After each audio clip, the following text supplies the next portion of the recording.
Hey guys, welcome y'all to my backyard. I'm just hanging out, thinking about stuff, thinking about Jesus, of course, because this is Holy Week and we have a really important day today, which is that day between the crucifixion and the resurrection. And so it's always fun for me to take this week and just historically go back. You know, I'm one of those people that likes to just sort of put myself there. Hi Sade, hi Carvers, hi Carlin, thank y'all for joining, and for all the people watching on the replay also, and thank y'all for the hearts. We are just having a really awesome Easter weekend, but I have been so excited to just celebrate. Hi, Deborah. Oh my gosh, it's so great to have you on Periscope. Oh, that's so fun, so fun. Brittany has been using Nerium and she's been loving it. Hi, Brian. And so have I, by the way, of course, but it's fun to have her with me on that. It's been a lot of fun. Oh, Carlin, I would love to see you soon. I would love to see you soon. I would certainly love to visit San Diego at some point soon. Hi, Amy. Gosh, I could just sit here and say hi to all my friends all day long. Y'all, type in some interesting comments. How do you feel at this time of year? How do you feel? You know, this day between the crucifixion and the resurrection, sometimes I put myself in the position of the mother of Jesus, you know, and how would you feel if your son was basically murdered, like literally basically? I mean, he was just beaten and tortured for no reason, and he was perfectly innocent.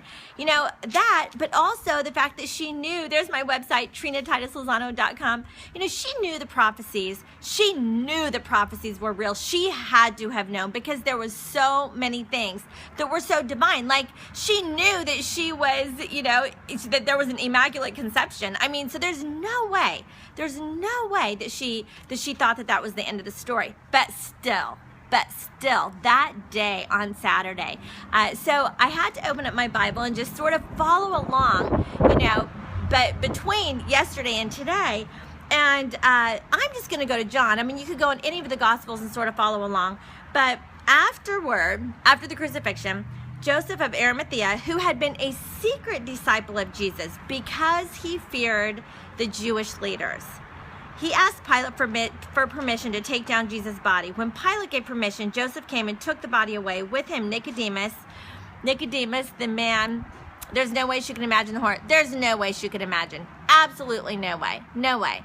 Oh my goodness. So, praise God. With him, Nicodemus, the man who came to Jesus at night, he brought about 75 pounds of perfumed ointment made from myrrh and aloes for all of my oily people. I know you guys love that. Following Jewish burial custom, they wrapped Jesus' body with the spices in long sheets of linen cloth. The place of the crucifixion was near a garden where there was a new tomb never used before. And so, because it was the day of preparation for the Jewish Passover, and since the tomb was close at hand, they laid Jesus there.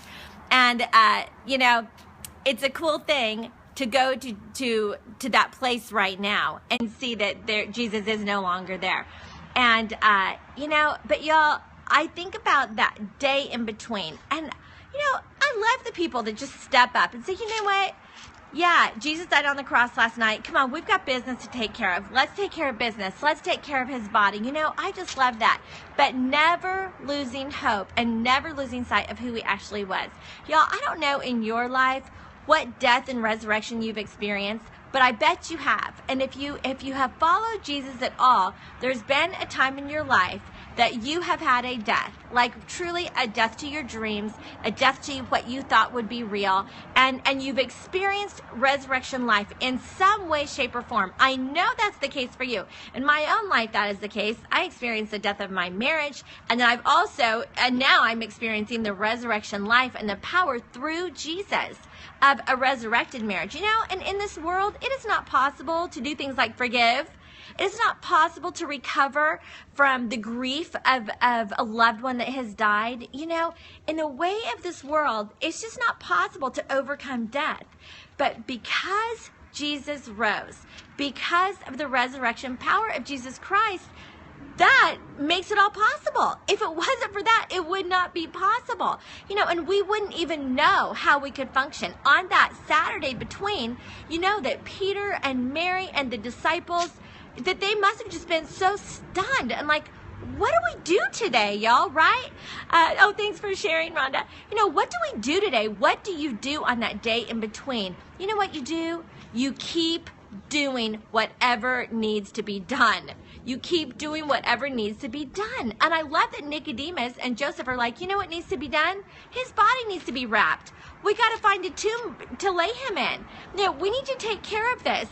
And you just keep doing what needs to be done. You don't bury your head in the sand. You don't get so lost in the desperation of the moment.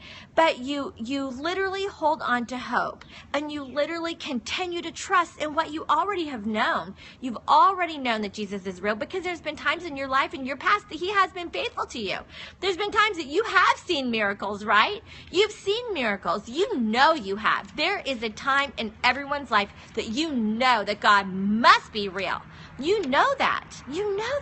So you can just look back in your history like Mary did, like Peter did, like Nicodemus did, like Joseph did, and say, you know what? We know he's real. We have seen the miracles. We have no doubt. Even though there's a death right now today, we know he's real. We can look at history. We can look at fulfilled prophecy. We can look at the miracles that we've witnessed, and we know he's real. So y'all, when you know he's real on this day in between the death and the resurrection, just keep on keeping on. Just do what you need to do, okay?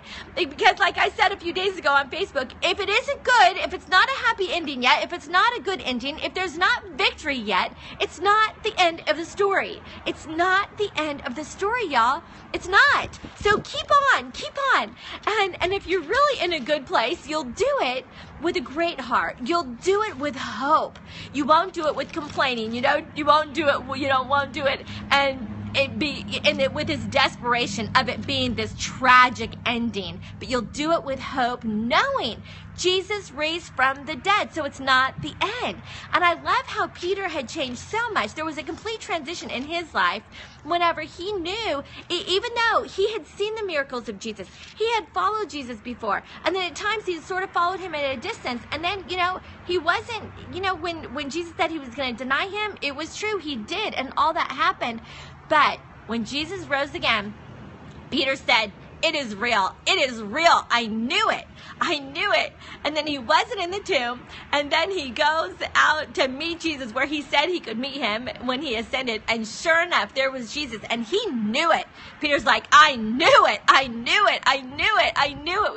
he was the Messiah. I knew he would rise again. I knew he would do what he said he would do, because he always did.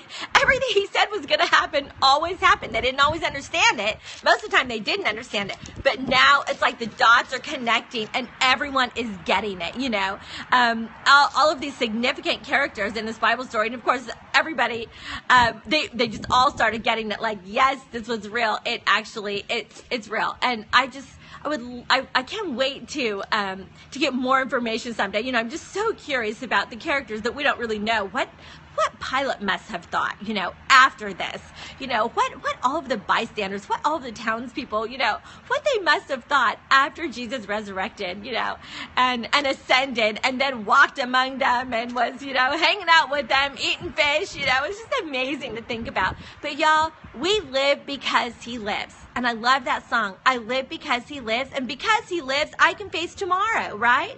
Because he lives, all fear is gone. All fear is gone. I can face tomorrow because I know he holds the future. So whether it is Good Friday or the Saturday in between, or tomorrow we can celebrate Resurrection Day, otherwise known as Easter Sunday, but we call it Resurrection Day. But y'all, we live because he lives. And because he lives, we can face tomorrow. No matter what today is like, y'all, you can face tomorrow because you know that there will be victory. There will be victory. The keys of death, the keys of grave. That it's going to be victory. It's going to be victory. Now, I cannot wait until he comes back on that white horse. A week ago, he came in a triumphal entry on a donkey, and then everybody just, was celebrating him with their palm leaves, and he came in on a donkey as the Prince of Peace.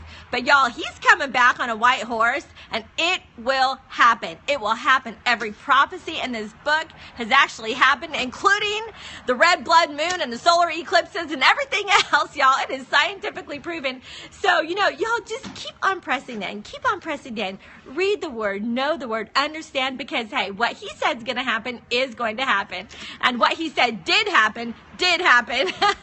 So we live in a wonderful time of history that we actually know. We know that he rose again, and we can look forward to the second coming. And I hope there's going to be a second coming during my lifetime. But if there's not, that's okay. But I'm going to be ready, y'all. I'm for sure going to be ready. Well, you guys, thanks for periscoping with me today, and I hope that you're as excited as I am to celebrate Resurrection Day tomorrow. We are actually going to a water park with our whole family. It's going to be a lot of fun because we did our big service yesterday for Good Friday. So we're all going to go to the Great Wolf Lodge. So that's going to be a lot of fun.